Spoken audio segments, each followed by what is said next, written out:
Regina? Hello, how are you? I am well, thanks. How are you? Good. It actually works out well. The subjects are going to be so good together. Oh, good. All right, because let's see. We just finished up with Cynthia, and like I said, Deb had booked you all. And let's see, because she gave me your number. You speak on adoption. Yes. All right. So that means next week I'm going to have to get a guest for next week, unless you want to come twice. But I could do twice. But we'll stay on today. I see what happened in the emails on my side. Okay. Sorry about that. So that's not an issue. I mean, we'll have some fun this morning. And matter of fact, it will dovetail. You know, everything always happens for a reason. Right. And I've done this show long enough now. This is my 14th year on the air. In the beginning, I used to get upset by a lot of things in terms of stuff not coming off the way as planned. But as I've gotten older and I've been on the air longer, when things happen, we kind of go with the flow, and it usually works out the way it was supposed to. So the fact that this little mix-up occurred and we're on the air this morning instead of next week, obviously there's a reason for that. And the fact that the subjects do dovetail so nicely kind of makes it, maybe we should have planned it like this to begin with. So so I tell you what, there's a couple of things. I'm going to share some information with the listening audience, and then we're going to continue on. Now, what I didn't see was, because I'm going to let you introduce yourself. Actually, she did give me your website, so I'm going to introduce you whenever we come. And I hate to see come back, it's not going anywhere. But so those in the listening audience, continue to tweet and text and social media your folks. Let them know that my second guest in the second half of Reading Circle Doubleheader is on the air with me. That is Regina Radomski. Do you say Radomski or Domsky? It's Domsky. Radomski. Yeah, I got it right. Regina Radomski is on the air with me right now, and we're going to continue on the second half of a Reading Circle Doubleheader. I started going cold turkey. Well, at least when I'm in the car. I know I shouldn't do it, but it's so hard to stop. That's why I hide it from myself, so I won't be tempted. I used to do it all the time. I stopped by locking it in my glove compartment. My friend used to do it way too much. Now I turn it off when we're in the car. My solution is simple. I just don't do it. There are lots of ways to stop yourself and others from texting and driving. How will you stop? Tell us at stoptextstoprex.org. Brought to you by the National Highway Traffic Safety Administration and the Ad Council. Childhood obesity has more than doubled in children and quadrupled in adolescents in the past 30 years. In fact, in 2014, more than one-third of children and adolescents were overweight or obese. With just a few changes to lifestyle habits, including healthy eating and physical activity, we can lower the risk of preventable illnesses like diabetes and heart disease. Let's make sure the next generation starts off on the right foot. Visit www.letsmove.gov to see how you can take action. You're a musician, aren't you, Dave? Yes, I am. What instrument do you play? Drums.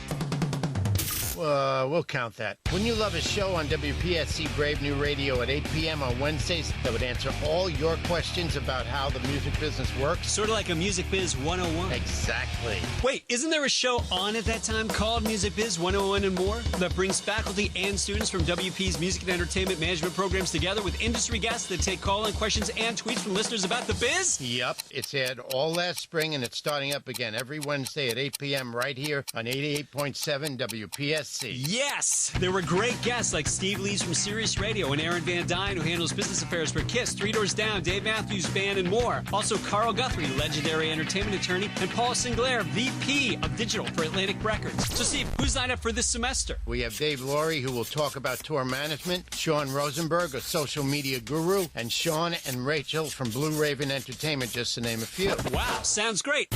And it's free. That's right. Free advice every Wednesday night at 8 p.m. live at Music Biz 101 and more on WPSC 88.7 Brave New Radio. You're listening to The Reading Circle with Marc Medley on Brave New Radio. Yes, indeed you are. We have an extended version, or as you all know, a Reading Circle doubleheader. And that's just like in baseball where they play two games instead of the one game. Well, that's when I have two interviews instead of the one. And my second guest is on the air with me, and she's Regina Radomski, a life coach and health coach. And her book is From Half to Whole, a journey to overcome the battle scars of adoption and living to tell about it. The number of older child adoptions is on the rise. In fact, of the nearly 8,700 international adoptions that took place last year, more than half were between the ages of 1 and 4, and nearly a quarter were between the ages of 5 and 12. This new image of adoption, due in large part to the 2008 ratification of the Hague Adoption Convention, presents new challenges for families looking to expand or start a family. Again, welcome to the Reading Circle microphone, Regina Radomski. Regina, how are you? Good. How are you? Good morning. Good morning. So, all right, tell me a little bit about, tell the listening audience a little bit about, just so I know you're a life coach, a health coach. How did we get started in that? Well, I'm an adoptive mom of 2 older boys. We adopted them in 2005. And as I went through the challenges of the adoption process, mostly after the boys came, I started to see all the differences in what you know as a parent, because my husband and I were parents already, and what you don't know when you're bringing new children into the household. And with them being older children, there was a dynamic that we were unaware of.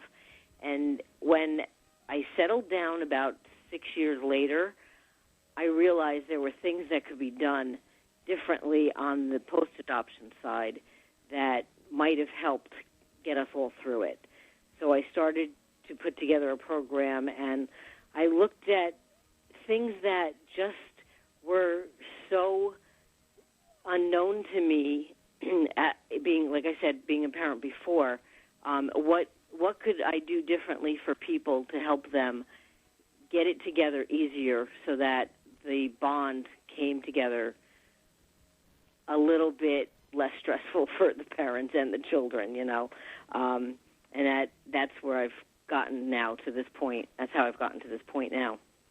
So now you're an adoptive parent yourself, or you were adopted, or both? I'm an adoptive parent myself. You're an yes. adoptive parent. Now, we were talking about relationships in the last hour, and now this is another form of relationship. As a matter of fact, when you really think about adoption in terms of relationship, because, Regina, as you know, we don't get to pick our parents, and we as parents don't get to pick our children unless it's an adoptive situation, and this is where I'm going. That children who are adopted, I mean, that is really special because someone chose you. It's like, it's not through the natural process of you just was born, or you literally were chosen. So that relationship takes on a whole different meaning than the usual relationship. I mean, it's kind of heightened. If you know anything about math, it's like 2 to the second power. Right. So this is like child and mom and parents to the second power. Talk a little bit about, I mean, what is it like for that child whenever they are the ones that selected, and then there's the ones who weren't selected. So before the hour is out, we'll probably discuss a little bit of all of that. Sure. I'm not sure that the child is always equipped to understand the love that you're ready to give, and I think it comes with time. There isn't always the love at first sight. There isn't always that attachment at the moment that you see each other. There, you know, you're always hoping for that, but it may not happen, and you have to be aware of that. You have to keep working. Like she was talking before, relationships take work constantly, even years later, especially years later. You really have to always be consistent in what you're trying to show that child, because they are coming from a life of disheveled backgrounds. They're not coming from anything secure, so they don't know what secure is. And being someone that's coming to them with love, you're thinking that love is going to be the only answer, and that's going to work it all out. And it takes work. It takes a lot of support from the community, support from friends, support from your church. It takes all of that to just help you get your love across to them. And it sometimes takes years. It's not always the case. There's times where it just falls together and it's beautiful and it works from the beginning. But that might not be the case in every situation. And it's hard. And it's hard on the parents and it's hard on the children. But if you keep trying and you keep working it, they see the stability of your love. And the stability comes from, in my opinion, the dinner table. Being there when they come home from school, being there anytime they need you. And they may not see that at that moment. They may hate that you're there, and they may hate that you're at the dinner table.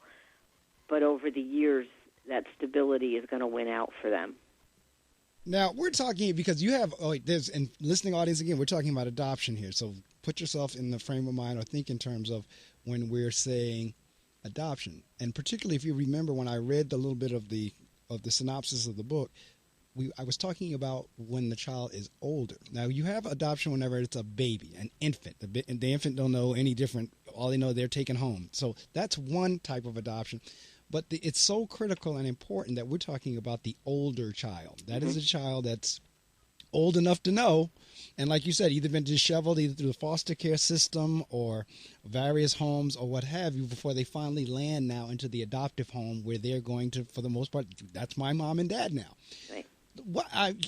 That is so, I mean, and when I think and when I try to put myself in the place of that child and not having experienced that almost can be heartbreaking. And then to hear you say that, you know, on the surface, you think, you know what, hey, this is what this kid has been looking for, that stability, the love, the this and that. And because they haven't had it, they don't know how to handle it when they get it. Right. That's like, wow. I'm sitting here listening to you like going, wow. Right. And it's hard to understand that. And unfortunately, I think the compassion goes away after a while when the fighting starts. You lose track of that compassion. You lose track of what they're going through, and that really hurts when you look back and say, you know, oh, why couldn't I think of that? Why couldn't I understand that? But, you know, we're not experts. We don't go into this as experts knowing what's going to happen, any of us, the children or the parents. And it's really heartbreaking at times, and you feel so defeated because you're thinking, well, they have a home, they have stability, why aren't they accepting it? But they're saying, I don't know how to accept this. And they may not be able to communicate it, and that's where probably most of the problems lie, is that they don't know how to communicate it, you don't know how to communicate it, and until they get older and mature enough and secure enough, maybe that conversation will start then, and then, you know, the relationship can work better.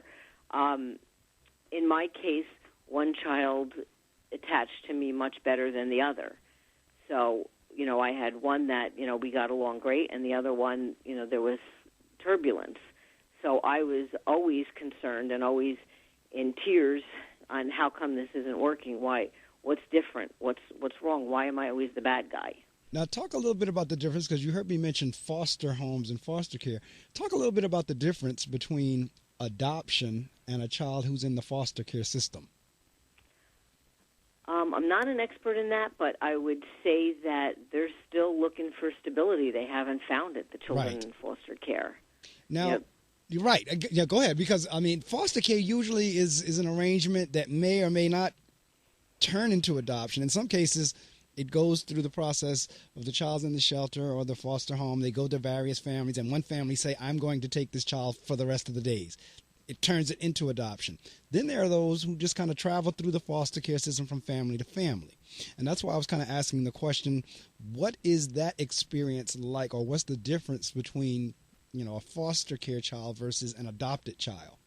I don't have experience in that, but I would think that it's because they still know that it's not a stable place. It's not their final home. And that, you know, always leaves insecurity with them. And I'm sure it stresses them out. You know, they probably have anxiety all the time, and they don't know how to handle it, and they have no one that's going to be there forever to work through it with. They only have someone that's here for the moment, and they don't know when that's going to end. And, you know, it's probably it is very difficult for them. I'm sure. Now, does adoption always result in the changing of the last names? In other words, now the child's last name becomes the last name of the adopted family or parent? Yes. As far as I know, yes. You have the choice when they're older to change their first names. In our case, we didn't, because we felt they were going through enough change, so we didn't change their names. But I have read on a blog that I'm on that some people have changed names, but I don't know the ages, so I don't know if they've done it when they're very young or if they're older. My boys were 5 and 7 at the time, so we didn't do that. In terms of the first name? terms of the first name. But the last yes, name. the last name does change, right, as far as I know. Yet you go through the whole process because then you get a new birth certificate with your name on it. Now you were that's interesting. So the whole birth certificate changes as well. Mm-hmm.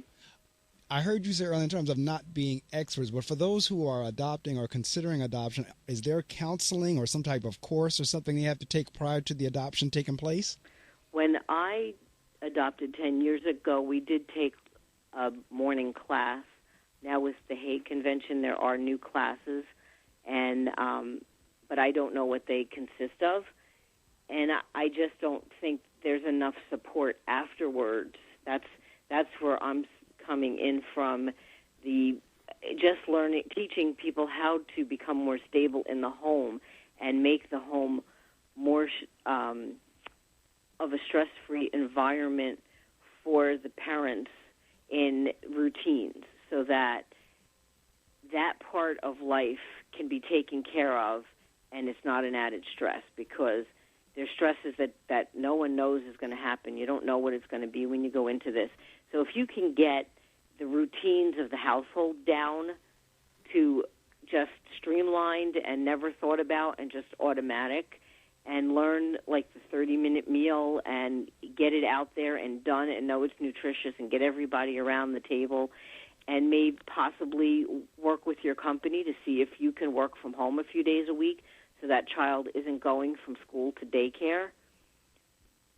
Those things can make such a difference, because when that child knows that they're coming home to a parent at 3 o'clock instead of at 7 o'clock, right, to me it's less of an abandonment issue for them, because if they're getting up in the morning and they're going right to a school and right to a daycare, they may still feel abandonment because they're not having that parent there when they get out of school to greet them, to give them their snack, to start their homework, to let them go out and play and know that that parent is in the house waiting for them. Those things, to me, are things that really were important to me, because my husband had an opportunity to work out of state when we were in the adoption process, and that was what hit me so hard. And I remember the conversation saying, if you're going to be gone 3 days a week, what's the use of doing this? These children are coming here for stability, not for me to be falling apart because you're gone and me being stressed out because Dad's 3 hours away and, absolutely, there's a major problem and you're not here. So that became very core to why I did what I did. If you've just joined us, my guest is Regina Radomski, and she is a life coach as well as an author. And I'm looking here on your website. It says, fill in the blanks, adoption transition expert, pre and post adoption support. How do you fine-tune life once the agency leaves? And again, for someone who's not in that realm, that's not something that you give a lot of thought to until it's brought to your attention, like it is this morning. That, you heard her say that we went through a class, we went through a course, but then now you've gone through the process and the child is in your home. And on the surface, one would think, what better situation can you have? A child now has a home. A child has now gone from instability to stability. It should be a great union. And in many cases, it's not. And that's kind of like what we're talking about this morning. You may have a situation where, kind of in the first hour, you heard me talking with Cynthia about those 90 days of the euphoric state of the relationship. Is it kind of that same way, like in the beginning, everything is bliss, and then it kind of flattens out? Yes, it's very true. When I was listening to that interview before, and I was thinking the same thing, like, yes, there's a honeymoon period and everything's great. And then when reality sets in and they're realizing, oh, my God, I'm never going back to my country. I'm never going back to the orphanage where at least I had stability for 2 years. Now I'm here. I can't speak the language. I don't know what to do. They grew up very differently in Poland than they did in America, than we do here in America. And, the things that they were used to doing wasn't acceptable here in some cases.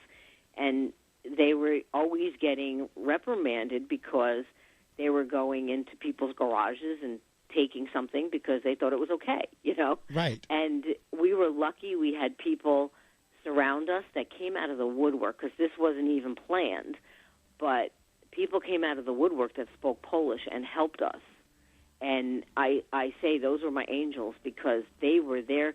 There was one man who came to school with me every day. He met me at my car and came back to my house and spoke Polish to them and taught them the right from wrong. You don't do this and you don't do that. And it was wonderful. I didn't even know him before this situation.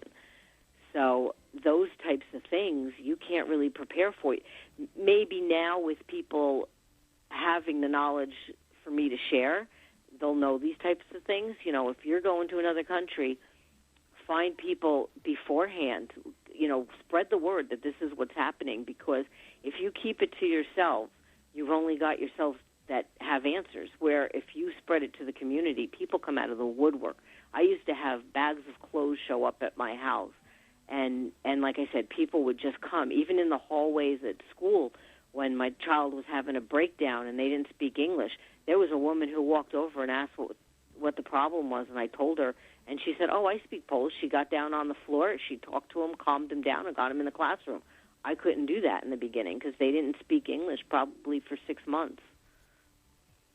You bring up something that's even now. I was saying earlier about adoption in general is like, mom and dad to the second power, or child to the second power. But now you've added another component in there when you start talking internationally, adopting someone, or I know of many cases where racially you may have a Caucasian couple that will adopt an African-American child, or vice versa, or you take a child from Cambodia or Vietnam or some place that's like totally out of there. I mean, that's out, and that takes it even up to another level. We don't realize, thinking about it, when we want to do this, what the effect is going to have on the child. I just spoke to a transracial child. He's an adult now, and he said, people don't realize it's a wonderful thing. Don't get us wrong that white couples might want to adopt from another country and they don't look alike, but it causes an ongoing. I don't want to say issue, because it may not be. It may not. It all depends on each situation. There's no way to pinpoint it to anything in particular, but that child is always feeling different. That's interesting. And again, because when you look at it from the surface, everyone sees it as, wow, that's so wonderful, or from an altruistic point of view. Like, wow, that's so great. They adopted that child from, again, Vietnam or China or wherever, Russia or wherever. They've now brought this child into their home. But again, you really don't know whether it's a good thing or a bad thing. But I think most time it gets turned over time, because that's where the work comes in. Right. It gets turned into a good thing. Right. I've never heard any. I don't know a lot of people that have gone through it, but the people that I know, the child never says, "Oh, I wish they never did it." They're happy that this is their family, but there were issues that they had to work through. And it's true, and I've heard so many times, and I know that we thought of it. The one night we were talking, my husband said, "Well, love will take care of it all." And I got up and I actually threw up, because I said, "What do you mean love will take it all? How do we know that? What if they're punching holes in the wall every night and they want to kill us? Love isn't going to do that." And he looked at me like I was crazy. And I remember that week, I call it my shake and puke week, because I shook and I puked. That's all I did all week, because I was like, oh my God, what if love doesn't do it? It's worked for our child, but what if it doesn't do it? And, everybody goes into that, and it becomes this determination in you as parents to make this work and find answers. And so in my world, if we can get the parent home and the people around the family around the dinner table, that's going to do so much. Because that dinner table is the security and the stability. It's ugly at nights, and it's fun other nights. Some nights you want to kill each other and you wish you weren't in there, and other nights you're having the greatest time of your life. And it's interesting you would bring up the dinner, because even in a traditional home, if there is such a thing anymore, that the dinner table experience for many is gone. I mean, with technology and with the busyness of life and schedules, and a lot of, and I think even in my own home, the dinner table is missing. And you're so right in terms of that's where it all happens. It is.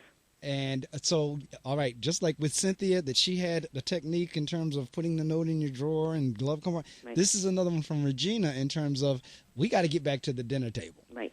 And you know what? what? Dinner doesn't have to be a 3-hour cooking fest. Right. It can be 25 minutes. And you learn things like put lentils in the tomato sauce and smash it up so they don't know that they've gotten that in there and they've gotten some nutrition. And you've got to remember, you don't know what these children were eating in that other country. So it's going to take time. So what my husband did, which wasn't anything I always agreed with, but now looking back, it was very smart. He would take something off their plate that they hated and put something that they liked from his plate on their plate, so that at least they were eating, or we would let, and it took me years to figure this out. I just wrote it in a blog the other day. It took me years to figure this out. But you know what? If they like salad, give them salad instead. You know, give them something they like that you feel is nutritious, that will make them happy, so that it's not a fight and you keep them there. But going through it at the time, I was always angry, like, why? You've got to eat this, you've got to eat this. But now, looking back at it and understanding it, it makes so much sense. And that's what's funny sometimes, because I say, you know, I was this raving lunatic for years. And now how can I give advice? Well, because now I can look at it and understand that's it. right, because you've experienced it. Right, and I question myself sometimes. How do I give advice? Well, and everybody tells me the same thing. You've experienced it. You see it now at a different level. And that's now correct. Recently we've taken a girl in that's older that needed a home, and she wants the love. She wants the stability, and she's enjoying it, and her stress level is going down. So I'm seeing this at a whole nother level, where even though my children are about the same age as her, they've been through the process of I don't know how to be in a stable home. I didn't know if it was good. I was fighting it, where she's like, oh, I want this. And she's just attached to me, and me and her are like sisters in a way that I've never experienced, because in my book I said I didn't want girls. I only wanted boys. I didn't want the belly button ring. I didn't want the pants with the name across their ass. I couldn't deal with it. Well, she has none of that. She's got everything that I needed, and the whole family is coming together really well, and I think we're all working off each other very well. And it's surprising me because it's a few weeks. I don't know if this is the honeymoon period. It very well may be, but I've known her for years, so we've known each other already. So in terms of, do you ever have the situation, because I mean, certainly the fact that the child is in a situation wherein there is a need for adoption, that means something went wrong there in terms of either, and when I say wrong, I don't mean in that way, I mean, but something transpired that caused the child to be in a situation, either the parents are deceased, or the parents gave them up for adoption, or because of what's going on in the country, they felt it was a better life for them to come to the United States or whatever. What does the child process any of that, or do they begin to wonder what were their natural parents, or who were their natural parents, or do they know? Every situation's different. Some children don't ever find their parents. In my case, my children knew their mother and father, and they've since been in touch, and that's going fine. And I have no problem with that. I also feel it's important for medical history. Right. Because, you know, there's so many unknowns now. When we came and they had to have an operation, we didn't know if they were allergic to anesthesia or anything, and it's very frightening.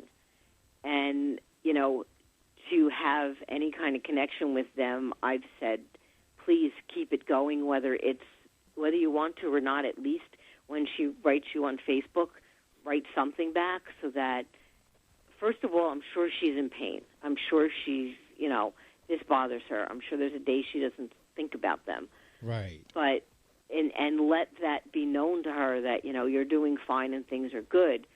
And down the road, the medical history, if we ever need it, is going to be important. So I don't discourage them from talking to her. I don't feel threatened by it. I always hoped that they would find each other. Right. And for you know, in the rules of our adoption, it said not until 18. Okay. And it happened 2 years ago, so they were, like 13 and 15. So it happened sooner than later, but we didn't stop it, and that's fine. He's in touch with his other siblings, and that's fine with us. Is that always going to work that way? Right. I think so. I think, you know, if you can let the fear go of, oh my gosh, what if they find each other, they're not going to want me, you'll do fine. Right. Well, as I said when we began, adoption is a special love because you're making a conscious decision that I'm taking that person. And I'm not only taking that person like as a friend or I'm actually taking that person now into my home to become a part of my family. Mm-hmm. So I'm their family, they're my family. And that's a selection. That's not just by happenstance. It's not just by the fact that, okay, we made this child in terms of we're going to have kids. So that's where, and I just wondered, do the children, eventually do they show gratitude? Or are they thankful? Are they glad that someone chose them? Like, how did you wind up choosing me over someone else? In our case, yes. The gratitude has been shown.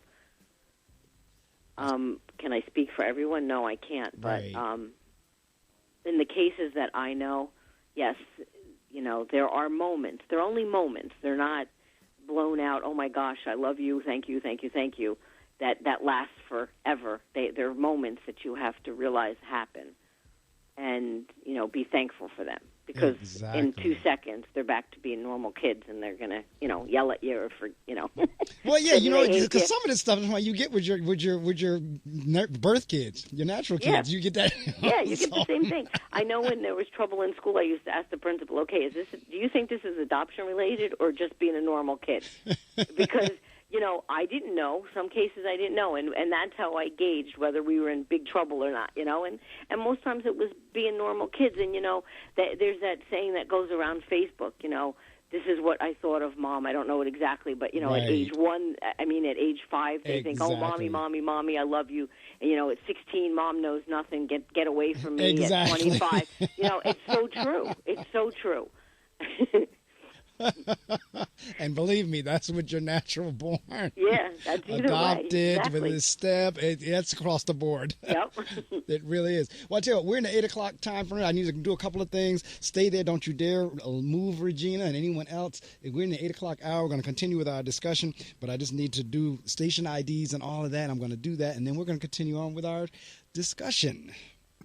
Brave New Radio. Give us your tired, your poor, your hungry, your rockers, your punks, your freaks, your geeks, your Greeks, your party animals, your gangsters, your commuters, your residents, your students, your alums, your lawyers, your truckers, your calls, your tweets. And we'll give you rock, classic, indie, punk, alternative, easy, hard, raps, rhymes, mixes, and drops. We'll give you kick-ass music because we're WPSC 88.7 FM, Brave New Radio. Sound good? WPSC FM 88.7, Wayne, New Jersey. Part of the William Patterson Broadcast Network. Brave New Radio. Yes, indeed. You're listening to the second half of a doubleheader of the Reading Circle with Marc Medley. We come live each Saturday morning, 6 o'clock a.m. And then, again, depending on whether it's one guest or two guests, you may get a Reading Circle, the regular, or you may get a doubleheader or the tripleheader. And then there's some mornings where we have just the gospel music that we play all 3 hours. So it varies. You never know. That's that spontaneity that Cynthia and I were talking about in the first hour. Just make sure you tune in. And normally I would be giving you the weather, but my weather center is not coming up for some reason. I don't know what is going on with the net here, but it's having a serious challenge. So we're going to continue on, Regina, with our discussion. We are talking about adoption. This is Relationship Morning. I'm going to dub it that now. Mm-hmm. It has turned into that. And originally in the 6 o'clock hour with Cynthia, we were talking about various relationships. And now with Regina, we're talking specifically about adoption. And I saw a piece on the news maybe 2 or 3 weeks ago now, and it was about adoption. And a young man was older. And in this particular case, if I remember the story correctly, I don't think it worked out. What happens when it doesn't work out?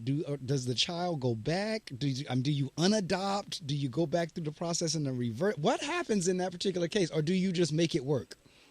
I don't know. I haven't known anyone that experienced that. I do remember the one woman that sent the child back to Russia, and there was a lot of controversy about that. And part of me understood what she went through. You know, if a child is threatening to kill you and things like that, if I remember the story correctly, that's hard. How do you keep that going? And I remember people saying, well, if it was your own child, you wouldn't do something like that. You don't know what you would do. I don't know what I would do. That's correct. There shouldn't be any judgment on these people. If there was enough fear there, you've got to save yourself and the rest of your family. We don't know what is in these child's wiring. We're told everything's honky dory when you go to adopt, but you're not told the medical history or the truth sometimes. Right. And are you at fault for that? They make the adoptive parent as the bad guy, but we're not equipped for this at times. There are very special people out there that can work with a lot of children that have a lot of problems and know how to do it. I wasn't equipped for that. And then when they ask you that question on the application, what special needs will you take, you've really got to do some soul searching, because if you're not up for it, don't feel bad, because you have to make this lifelong decision. You're going to get things that you don't expect automatically anyway, because no one knows everything, even on the other side of it. I don't think they don't know there's no way to know everything that's going on in that child's head. Correct. So if you put down that you don't feel you can deal with major challenges, don't feel guilty about it. Correct. That's what I was at, the point I was at. I had been through in vitro for 3 years. My father had just died. I had taken care of him for 8 months. And when he died, I was so down. I remember sitting in the doctor's office, and they said, we can take you in like a half an hour. Oh, no, it was a few hours, because they asked me if I wanted to go home, and I just said no. And I sat in the corner of the office, and I was so dead inside because I couldn't move anymore. I couldn't do anymore. So I knew that when that question came up, I couldn't say, I'll take a special needs child, because physically and mentally, I couldn't give anymore. But I even though I knew it was still going to be like 2 years away, I just didn't have it in me to say yes to that. So I didn't, and I felt very bad. And then someone did say those words to me, don't feel guilty about it, because it's a lifelong thing. Well, you bring up an interesting point in terms of it is better.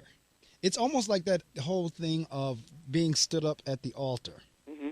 It is almost better. It is, don't get me wrong, it's painful, it's hurtful, it's everything else. But it's better to do it at that point than to get in and then make up your or change your mind or come to that conclusion. Because once you're in, you're in. I mean, so that's why I asked the question in terms of, well, does it ever not work and you get to send back? And I never thought of it in terms of adoption until we were having this conversation, because I know in foster care, if it doesn't work, you can kind of make arrangements. Right. But in adoption, I don't know what would happen in that case. And now you're talking international, because are the rules the same for international as it is for, like, if you're doing it within the states or locally, or are they different? I'm quite sure there has to be some different requirements or different questioning or different something. I do know in domestic, and the reason we didn't pick domestic was because the mother still has a right, I think, don't quote me on this, but I think it's for 6 months to decide that she wants the child back. And I couldn't deal with that mentally, so that's why we never even went that route. And that there are differences, but I don't know them because I never researched domestic adoption. We just went with international right from the beginning. All right, if you've just joined us, my guest is Regina Radomski. We're talking about adoption, and not just, as she just said, adoption domestically, but adoption internationally. And I know over the years, and I think you pointed it out, was it 2008? I think that was the years. I know over the years, international adoption has become more popular.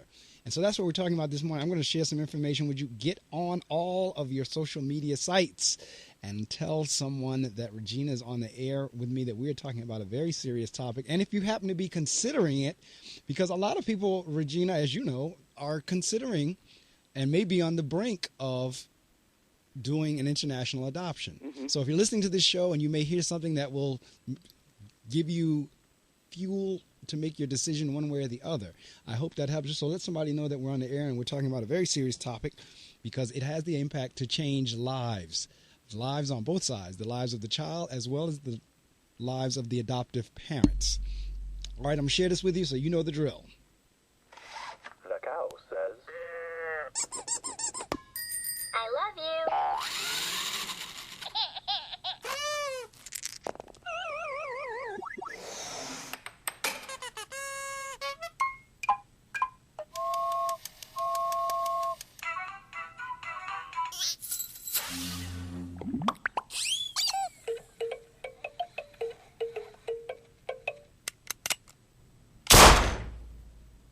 to a child, it's just something else to play with.